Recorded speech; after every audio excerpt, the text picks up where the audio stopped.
You're listening to episode 62 of Present Moment.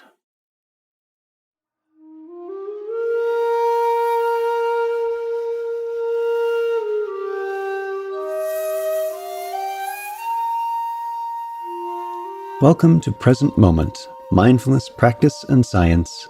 I'm Ted Meissner. Present Moment is a podcast with interviews, conversations, and roundtable discussions. We speak with mindfulness teachers about their newest findings published in peer-reviewed science journals, teachers about their understanding and methods as they work with students of mindfulness, authors about their books and interests, and we also speak with everyday practitioners. The website presentmomentmindfulness.com has show notes for each episode along with resource materials. Professor Dan Huston joins us to speak about his university class and textbook, Communicating Mindfully, Mindfulness-Based Communication and Emotional Intelligence.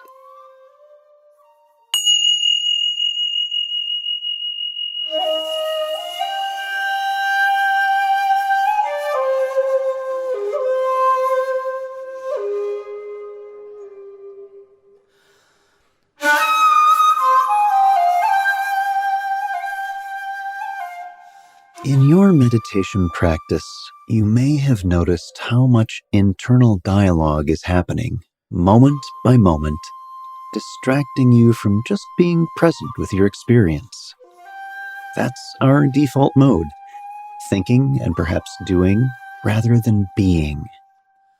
Our practice helps us to see and experience a little more directly what's going on in our external and internal environment. Now consider the situation when we are communicating with someone else. We may still have that narrative locomotive fueled by the fire of emotions, memories, habit patterns of behavior and speech, and so does the other person. Communication is tremendously complex.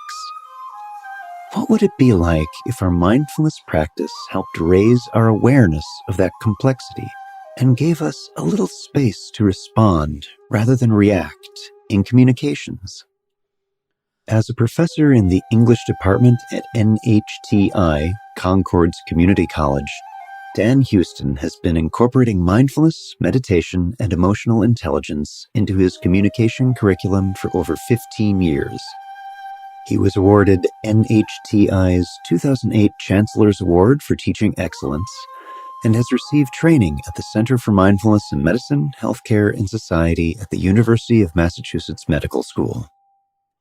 His publications include the textbook, Communicating Mindfully, Mindfulness-Based Communication and Emotional Intelligence, an essay, How Mindfulness Can Help Us Become Better Communicators, published in the 2006 Rowman and Littlefield anthology, Teaching with Joy, Educational Practices for the 21st Century, and a chapter, Waking Up to Ourselves, the Use of Mindfulness Meditation and Emotional Intelligence in the Teaching of Communication, which appears in the Jossie Bass sourcebook, Contemplative Teaching and Learning. Our guest today is Dan Huston. Dan, welcome to the podcast. Thank you. It's good to be here. Very glad you're here, and I wanted to thank you and your publishers for sending a copy of this wonderful textbook that I've been reviewing for the past week as we prepared for this interview. And I want you to just start by telling us a little bit about your background. And this is a story that you share in the book itself. Yeah, so how I got to bring mindfulness to the teaching of communication. Yes. It was completely accidental, and it was a difficult time in my life. Well, my first marriage ended in a divorce, but before the actual divorce took place, obviously we were going through some challenges, and we were separated for a bit. And at that time, I started to see a therapist to help me deal with the situation. And it was early in my teaching career as well. I was a young guy just getting going. And I was an adjunct faculty member at the time. So it also coincided with a summer of unemployment when my classes didn't run. And so I really was in a place where I didn't know what the future would bring. And the therapist I was seeing recommended a book to me by John Wellwood called A Journey of the Heart. And that book really spoke to me. And I owe it really all to John Wellwood, this bringing mindfulness into the teaching of communication. It changed the way I communicated with basically everybody in my life, including myself. He introduced me to mindfulness, and it helped me to be increasingly aware of the emotions I was feeling and the agenda I was bringing to conversations. And it helped me to experience emotions, even really uncomfortable emotions, without trying to push them away, but also without obsessing about them, without ruminating about the experiences that were causing me to feel that way. And what happened was, although experiencing those emotions when I opened to them that fully was very painful, if I didn't feed them in the way that we are prone to doing with emotions, then their lifespan was much, much shorter. And all of a sudden I would realize, okay, you know what? That intense, difficult emotion is gone. Here's a new moment in front of me. And I was still paying close attention in the same way. And so I started to notice beautiful things in my life. Some simple things, beautiful sunsets, appreciated music more. I would turn to my guitar more frequently. So it ended up actually being not only an extremely difficult time in my life, but also a really beautiful, passionate time in my life. Wonderful. So what prompted you then to write a textbook? How did this journey then progress from your own learning about mindfulness and incorporating that into your work as a teacher? Well, it was fortuitous timing in a way, because at that point, I hadn't ever taught communication before. I was teaching English composition. And during this period of my life, I was invited to teach communication for the first time. So I asked myself, would students be open to studying mindfulness as part of this course? Would they be open to doing meditation as part of this course? And if so, would they benefit in the ways that I had in terms of improved ability to communicate?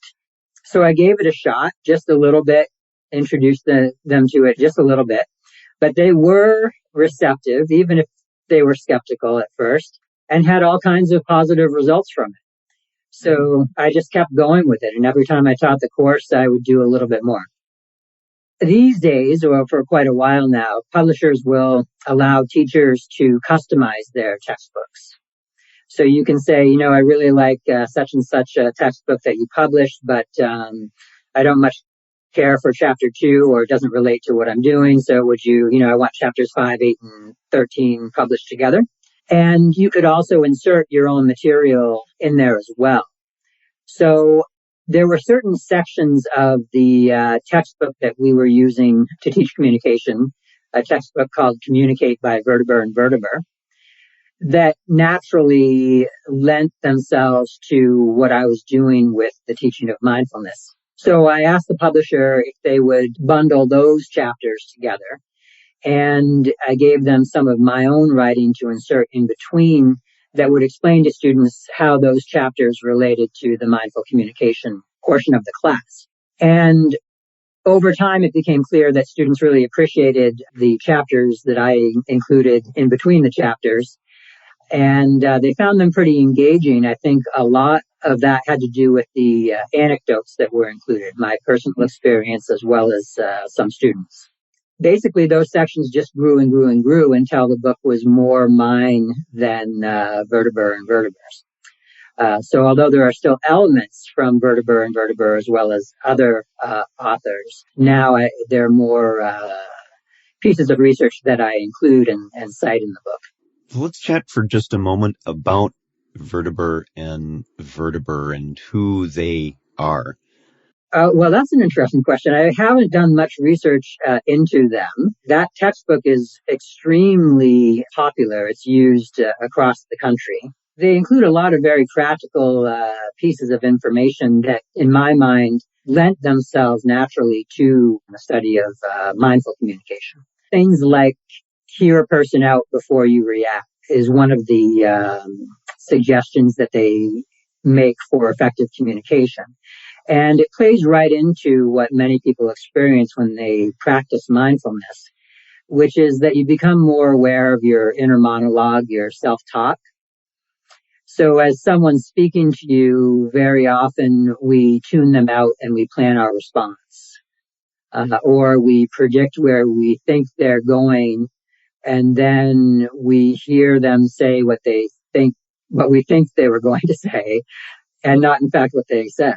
So they have a lot of components of communication theory like that are just a really nice fit with the study of mindfulness. Let's talk a little bit about some of the main components that you have in the course: mindfulness, communications, and emotional intelligence. Tell us about each of those, how they relate in the program. Well, the approach that I take and what I tell my students day one is that there will be very few pieces of instruction that are built to say, when you find yourself in X situation, communicate this way. The course is not built like that. And I point out that they should be glad about that, because each moment of our life is different. So how could I possibly predict what they will need to say or do in any given situation that they experience in their life, or what they would benefit from saying or doing? And therefore, I think that the best thing I can do to help people communicate better is to help them develop the ability to be fully present to the moments of their lives, which is essentially mindfulness, to build up some basic knowledge of communication theory, and that naturally those two pieces come together, such that when they open to any given moment, they will very likely notice elements of communication theory in that moment. And then they can use that awareness to make better decisions about how they communicate. And often those decisions that they make, what they say or do, happen to fall under the category of emotional intelligence, or what researchers call emotional intelligence.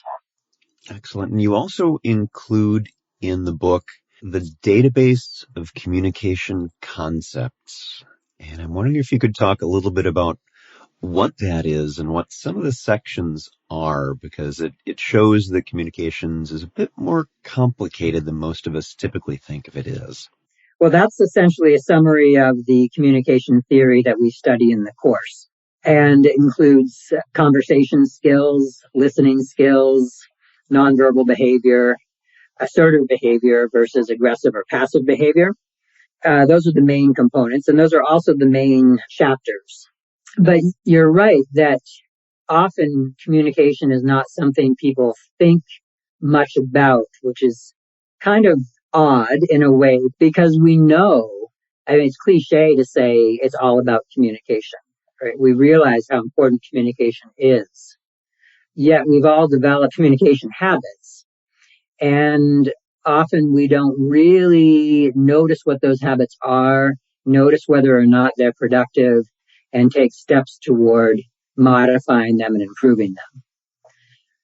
And so in this course, I use the database of communication concepts as elements of communication that people can become more aware of. So I mentioned hear a person out before you react. Noticing when your thoughts are elsewhere, when you're predicting what you think somebody's going to say. Self-talk is an element of communication theory that's on the database. Again, we usually refer to that more as inner monologue. But being increasingly aware of what we say to ourselves and how that affects the way we communicate. I don't know if you've read Dan Harris's book, 10% Happier. Yep. Yeah. But now everybody's quoting his first line in his introduction, or I think it's his introduction, where he says that he learned pretty quickly that his self-talk is an asshole. And I think a lot of people have that experience, becoming increasingly aware of how we judge ourselves and others, for instance. Yeah, it makes it very hard to escape or avoid the hard work we sometimes need to do to become the person that we actually want to be. So, Dan, let's talk a little bit about some other things that you include in the book. I was very glad to see that you have neurology information in the chapters as well, supporting some of the things that you're talking about here. But you also include meditations, and these are recordings that people can find online on the companion website. And you have discussions about those meditations. And I'm curious what students' response is to doing meditation in a communications class. What's that been like? Well, when I started doing this 17 years ago. At the time, no one on my campus, faculty or students, or, maybe some people, but no one I ran into really knew what mindfulness was. So way back when I started this, and I would mention to my students that we were going to be doing meditation, I got a lot of skepticism. That skepticism still exists to some extent, but it's massively reduced. And I'm not sure if it's partly due to mindfulness becoming more mainstream. It may be partially due to the fact that word has gotten out about this course, and often people are now taking it because their friends have recommended it to them. But somewhere along the way, and I don't honestly remember how long ago, I stumbled upon a pitch that works really well. So before I say too much about mindfulness or meditation, I ask the students to pick any moment of any day in their lives.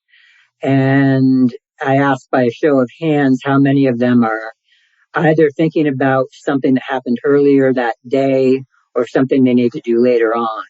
And almost everybody in any audience or any class I've ever asked that question to raises their hand. And so then I point out the obvious, that they're essentially distracted in that moment, and that their ability to communicate effectively is hampered because of that distraction. So that one of the main abilities of becoming an effective communicator is developing the ability to be fully present. And one of the ways to develop that ability is mindfulness meditation. So I kind of pull them in that way, and I think that helps to avoid a lot of skepticism right off the bat. Yeah, you also have an application journal at the end of each chapter, along with sample journals. I'm wondering if you could talk about that for a little bit. The basic construction of the chapters is that it includes information about communication theory, information about mindfulness, and then it parallels what we do in class, each chapter, each week. And then the application journals are very specific questions geared toward having students apply the material in their lives. That to me is the most important piece. This is not a course that I've designed, just so students can get credits, just so they can sound smart. But really, I want them to apply it to their lives and benefit from it. So the application journals are a big, big part of that to me. I've included the student samples that I've gathered over the years. There are 2 samples for each application journal, in part to inspire students so that they see how other people have benefited from those assignments, but also so they understand the assignment. So how is the textbook being used? How has it grown on your campus? That's been an interesting process as well. Oh, I should also mention, with each chapter on my website, there's access to the meditations, password protected for people who have purchased the book. But each chapter has a meditation that corresponds with it. And we do that meditation in class. And then I encourage students to do it on their own outside of class, ideally daily. Some people do it daily. Some people don't do it at all. Some people do it sometimes, but the meditations are part of it as well. So the way it evolved on my campus, and it has evolved quite a bit, it was quite nice and natural, where we had an adjunct professor who was tutoring in the writing center. And she started to notice students certain students who were writing with a particular kind of engagement, depth, curiosity that struck her. And she wondered if these students had anything in common, like where is this coming from? And she must have asked some of the students and eventually determined that what they all had in common is that they had taken the Communicating Mindfully course. So she asked me, she was really excited, and she asked me if she could teach the class. And I was excited to get that kind of acknowledgement and enthusiasm, but I realized that she didn't have much, if any, experience with mindfulness or meditation. So we worked out a kind of training program where she sat in on my classes and we spoke afterward, and she started her own meditation practice. So that took a while because I hadn't developed any formal method of training anybody to teach the class.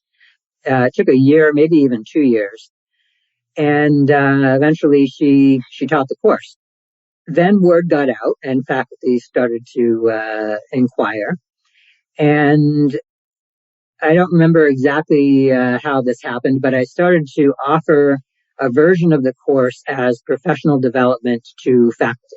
And faculty began to benefit in the same ways as I had, in the same way that my students had, and many people have as a result of studying mindfulness. And they started to recommend the course to students, and in some cases, departments actually require this version of communication. So then demand for the course increased, so I had to train more teachers.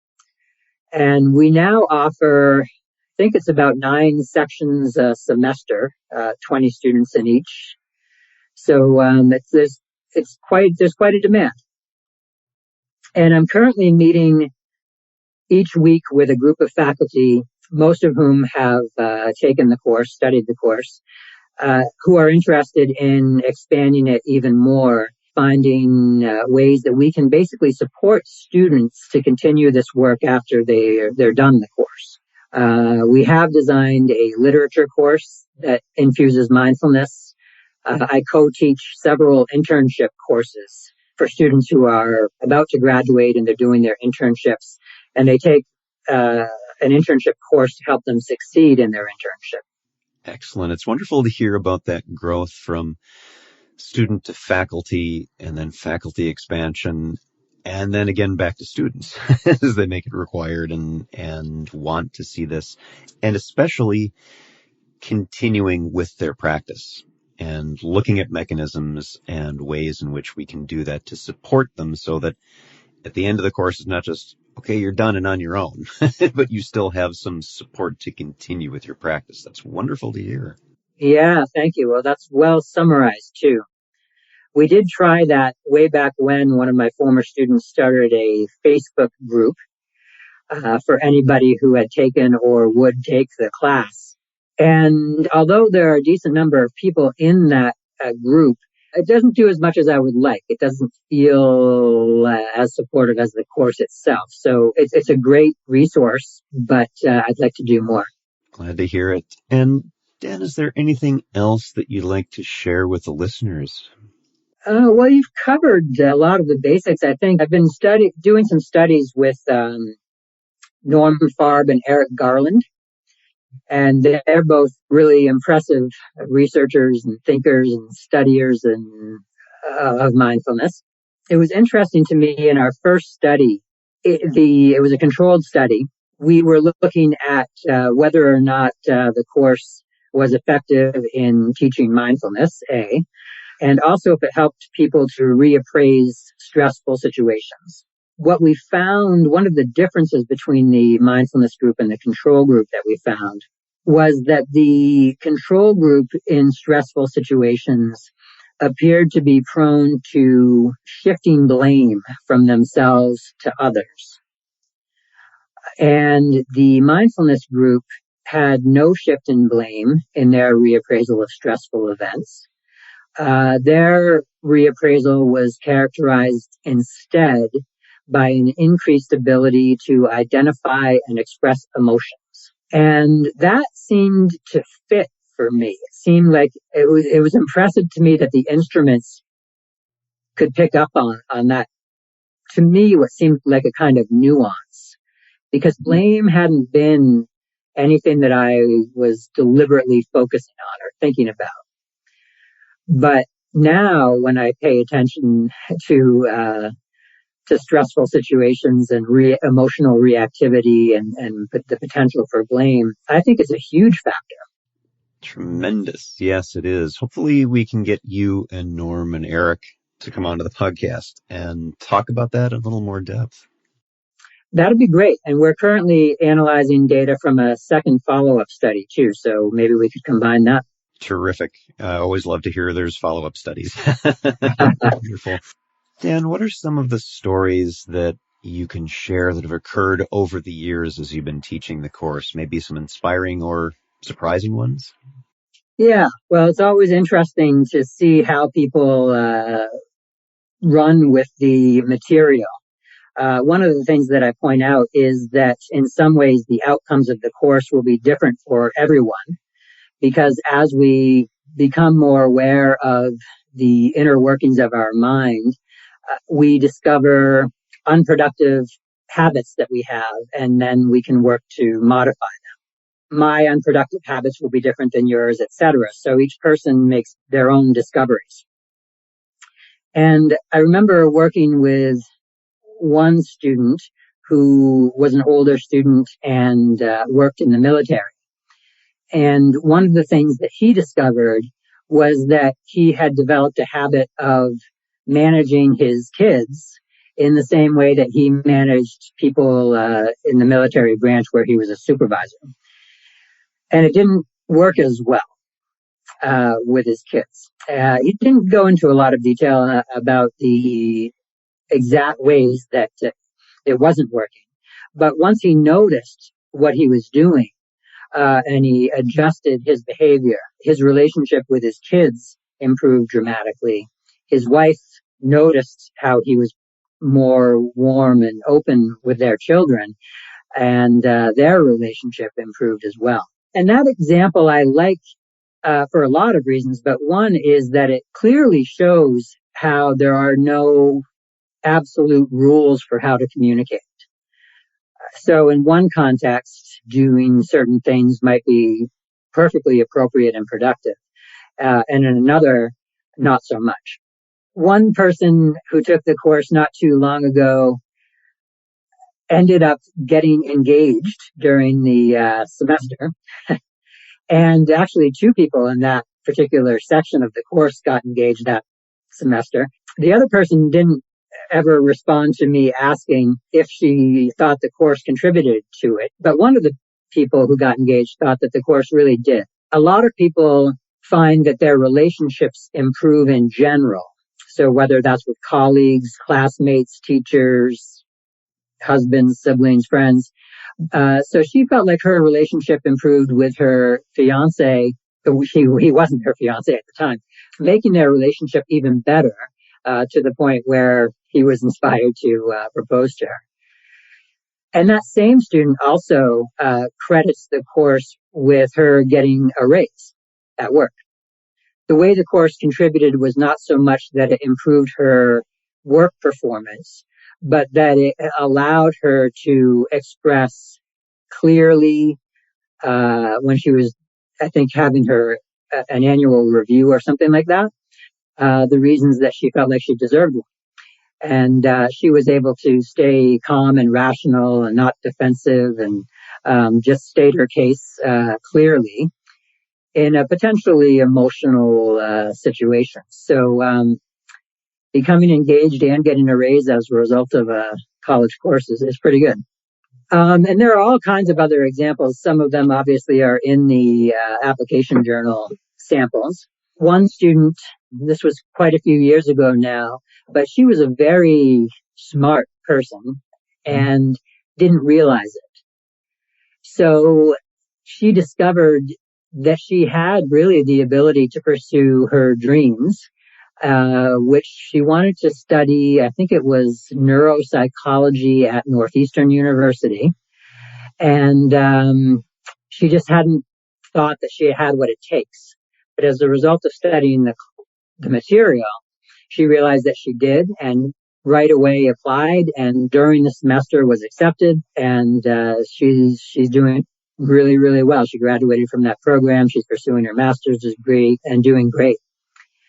And that's something that happens a lot, is people discover what they love, or they realize they have the ability to pursue what they love, which is a fantastic component to a course that a lot of people are taking their first year of college, because they're starting to pursue their career goals. So if they can shape those in a way that's a really good fit for them, I think not only do they benefit, but society benefits too, because they're going to be working in a career that they're passionate about, they're going to be invested in, and it's really exciting to watch all that evolve. Well, our guest today is Dan Huston. If you'd like to find out more about Dan's work, you can go to the website communicating-mindfully.com. And of course, I'll be linking that on the episode page for this episode. And of course, we'll have a link to his book and one or two of the others that we've mentioned here today as well. Dan, thank you so much for being here. Appreciate it. Thank you very much.